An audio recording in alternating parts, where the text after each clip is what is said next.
तो यार जेजेके का चैप्टर 267 आ चुका है और सही में लगता है अगले 2 चैप्टर में सुकुना का खेल खत्म होने वाला है। अब मैं ऐसा क्यों बोल रहा हूँ तुम इस वीडियो को देखने के बाद समझ ही जाओगे, लेकिन उससे पहले जो भी लोग सोच रहे हैं कि मेरे चैनल पे वीडियोस इतनी कम क्यों आ रही हैं, तो यार मैं किसी चीज में बिजी हूँ एंड होपफुली इस मंथ के बाद से रेगुलर वीडियोस आने लग जाएंगी। बाकी इस चैप्टर की बात करें तो इसमें एंट्री हुई है एक ऐसे कैरेक्टर की जिसका कि वैसे हम सब लोगों को अंदाजा था कि आने वाली है, कब आएगी, लेकिन जेजेके मांगा की लास्ट 5 चैप्टर्स में से एक चैप्टर में आएगी ये मुझे अंदाजा नहीं था। खैर अगर तुम इंटरेस्टेड हो कि जेजेके मांगा का एंड कैसे होगा then keep watching.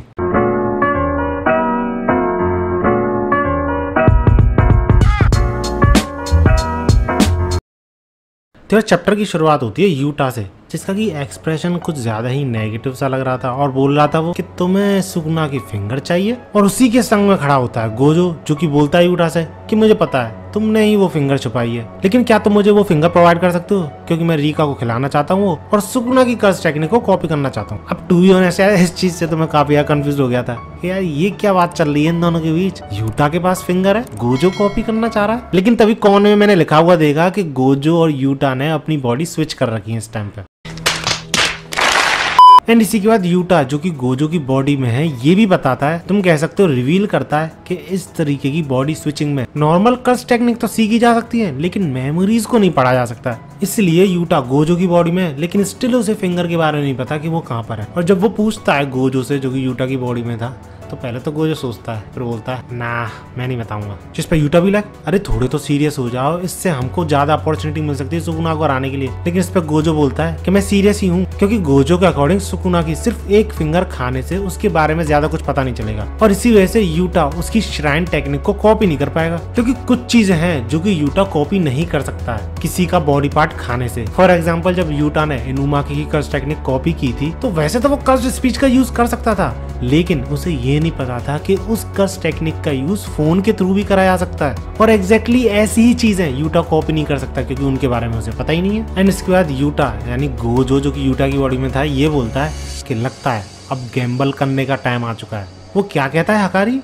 The fever और समथिंग लाइक दैट। और यार हकारी से याद आया यार उसकी फाइट कब तक चलेगी, कुछ भी पता ही नहीं चला है अभी तक। और अगर तुम तगड़े जेजेके फैंस हो तो तुम्हें ये भी पता चल गया होगा कि जेजेके में सिर्फ 5 चैप्टर्स बचे हैं, जिनमें से एक चैप्टर ये था, यानी अब सिर्फ 4 चैप्टर्स बचे हैं। अब इनमें सुकुना की बैक स्टोरी भी दिखानी है, हकारी और ओरामे की फाइट भी दिखानी है, ये जो करंटली फाइट चल रही है यानी सुकुना के अगेंस्ट में इसका कंक्लूजन भी दिखाना है। तो पता नहीं यार इस जेजेके की एंडिंग ढंग से हो पाएगी कि नहीं, सेटिस्फेक्शन मिल पाएगी कि नहीं हम सबको, क्योंकि यार मैंने काफी सारे वीडियोस में बताया भी था कि मुझे तो यही एक्सपेक्टेशन थी कि मर्जर हो जाएगा, फिर उससे फाइट होगी यूजी की और इन सारे सोर्सेस की। लेकिन अभी तो सुकुना से ही फाइट चल रही है, ऊपर से बाकी सारे सोर्सेस के बारे में भी कुछ नहीं पता चला है। इनुमाकी का भी छोटा सा ही रोल दिखाया है, बस माकी का कुछ पता ही नहीं है सुकुना ने जब पिछली बार डोमेन का यूज किया था उसके बाद से। एंड यूटा, तोदो, एंजल ये सब कहाँ चले गए इनका भी कुछ पता नहीं चल रहा है। बट लेट्स सी कैसे बढ़ती है मांगा आगे। खैर वापस चैप्टर पे आए तो गोजो यूटा को एक तरीका बताता है कि वो बिना फिंगर का यूज करे कैसे सुकुना की कर्स टेक्निक को कॉपी कर सकता है। इसके बाद यूटा फिर से एक्सप्लेन करता है कि उसकी कर्स टेक्निक कैसे काम करती है कॉपी वाली,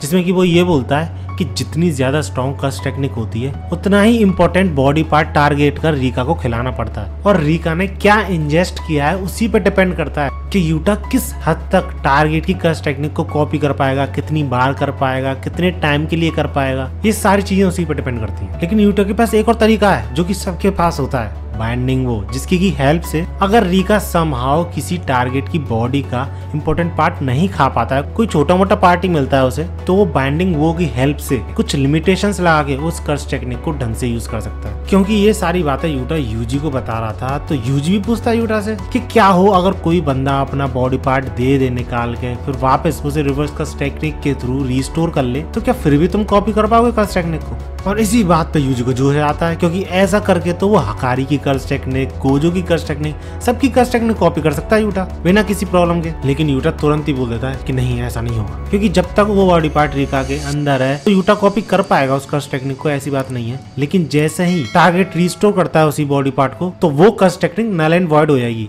एंड यूटा उसको यूज नहीं कर पाएगा। और इसी वजह से यूटा ने इनुमाकी और एंजल का हाथ खा के उनकी कर्स टेक्निक कॉपी की है, क्योंकि वो अपना हाथ दोबारा से रिस्टोर नहीं कर पा रहे थे। और इसी के बाद हमें मीमी और यूटा के अंदर की बात पता चलती है कि वो कुछ चीजें तो यूजी से छुपा रहे हैं और उसको बताना नहीं चाहते, क्योंकि वो बिल्कुल भी रिस्क नहीं लेना चाहते कि यूजी को पता चल जाए बात है और उसके थ्रू सुकुना को समहाउ पता चल जाए। इसलिए इन दोनों को तोदो के बारे में पता था और शायद नोबारा के बारे में पता था, लेकिन स्टिल ये यूजी को नहीं बताते। और ये एक और चीज है जो कि यूजी को नहीं बताते हैं और वो इमीडिएटली फाइट से पहले ही बताएंगे, जिससे कि सुकुना कोई प्लान ना बना पाए अगर उसे बाय चांस पता भी चलता है। और वो चीज थी यूजी की फिंगर्स। आई नो तुम्हें समझ में नहीं आया, लेकिन आ जाएगा, वीडियो को देखते जाओ। एंड वापस यूटा और मिमी के ख्यालों पे आए तो यूटा इस चीज का रीजन ये बताता है कि हो सकता है रेजोनेंस हो रहा हो यूजी और सुकुना के बीच में, क्योंकि सुकुना काफी टाइम तक यूजी की बॉडी में रहा था और जब यूजी की बॉडी में चेंज आए यानी यूजी की फिंगर्स में चेंज आए तो सुकुना को शायद पता चल जाए। इस चीज का डर था इन सब लोगों को, इसलिए वो अपने प्लान को एंड तक के लिए रखते हैं कि गोजो सेंसेई की फाइट के बाद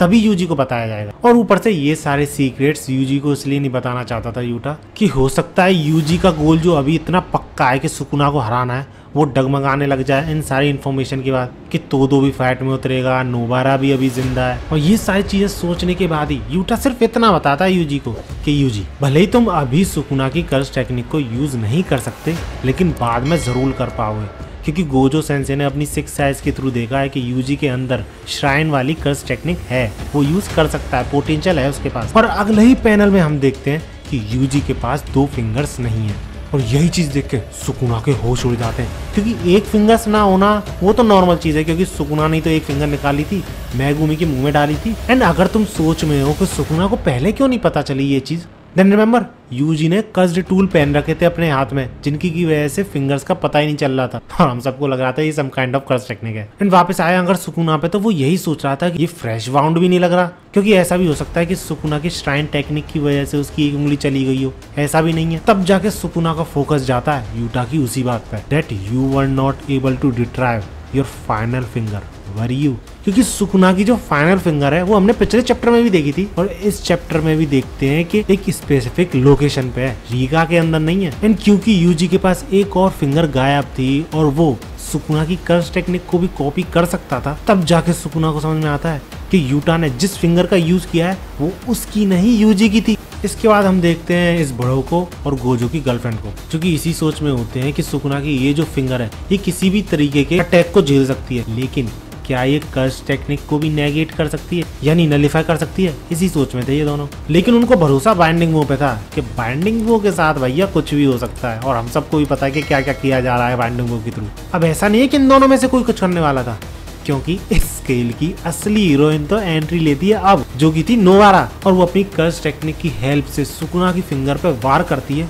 और पता नहीं कितनी दूर से उसी अटैक का इम्पैक्ट सुकुना पे पड़ता है। और जब सुकुना पे अटैक होता है, टू बी एग्जैक्ट उसकी सोल पे अटैक होता है, तो अपना किंग ऑफ कर्सेस अंधेरे में चला जाता है, ब्लैंक पड़ जाता है, उसे समझ में नहीं आ रहा होता है क्या हो रहा है उसके साथ। लेकिन कुछ ही टाइम बाद वो रियलाइज करता है कि ये टेक्निक तो उसी लड़की की है, और क्योंकि सुकुना यूजी के डोमेन में था तो सुकुना की और भी ज्यादा फटने लग जाती है, क्योंकि अब यूजी के डोमेन का जो श्योरिट इफेक्ट है वो उस पर लैंड हो जाएगा। और दूसरी तरफ यूजी वो काफी ज्यादा इमोशनल हो जाता है, क्योंकि वो समझ गया था कि ये कर्स टेक्निक, ये सारा कारनामा किसका है। इसके बाद यूजी का शॉर्ट इफेक्ट लगता है सुकुना पे, जो कि था डिसमेंटल, एंड ये अटैक डायरेक्टली फिर से सुकुना की सोल पे वार करता है। लेकिन क्योंकि सामने किंग ऑफ कर्सेस था, वो इतने सारे अटैक झेल लेता है, यूजी का एक मुक्का भी झेल लेता है, लेकिन रिटर्न में यूजी को भी एक मुक्का पेलता है, ये बोलते हुए दिस इज नॉट ओवर, क्योंकि सुकुना के अकॉर्डिंग यूजी का डोमेन कुछ खास नहीं है और फिलहाल वो अपनी रिवर्स कर्स टेक्निक भी यूज नहीं कर पा रहा है, because Yuji already surpassed his limit long ago. और ऊपर से यूजी ने जो अपनी इतनी सारी कर्स एनर्जी का यूज किया है इस डोमेन में, सिर्फ यही होप बची है सुकुना को हराने की। तो सुकुना के अकॉर्डिंग उल्टा यूजी बहुत बुरी सिचुएशन में है,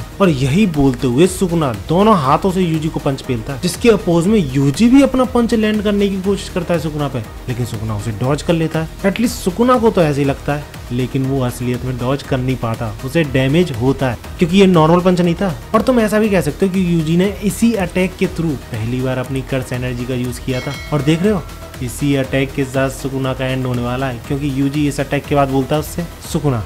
it's time we end this cycle of curses. And just after that Yuji एक बहुत तगड़ा ब्लैक फ्लैश मिलता है सुकुना के, और ये ब्लैक फ्लैश कितना ज्यादा पावरफुल था तुम सुकुना का फेस देख के ही समझ सकते हो। एंड दैट्स इट, चैप्टर यहीं पे खत्म होता है। एंड टू बी ऑनेस्ट मुझे तो काफी अच्छा लगा ये चैप्टर, 9.5 आउट ऑफ 10 दूंगा। और जैसे ये जे के मांगा आगे बढ़ रही है, मुझे तो ये लग रहा है कि सुकुना का अगले ही चैप्टर में एंड होने वाला है, तो उसकी बैक स्टोरी भी तो दिखानी पड़ेगी ना। बाकी काफी सारी चीजें जो कि दिखानी है, तो शायद अगले ही चैप्टर में एंड हो जाएगा सुकुना को। बाकी तुम्हें क्या लगता है कब तक चलेगी ये फाइट, अगला चैप्टर या फिर उसका अगला चैप्टर? लेट मी नो इन कमेंट्स। वीडियो अच्छी लगी तो लाइक जरूर करना, ऐसी वीडियोस के लिए मेरे चैनल को सब्सक्राइब जरूर कर लेना। मिलते हैं अगली वीडियो में।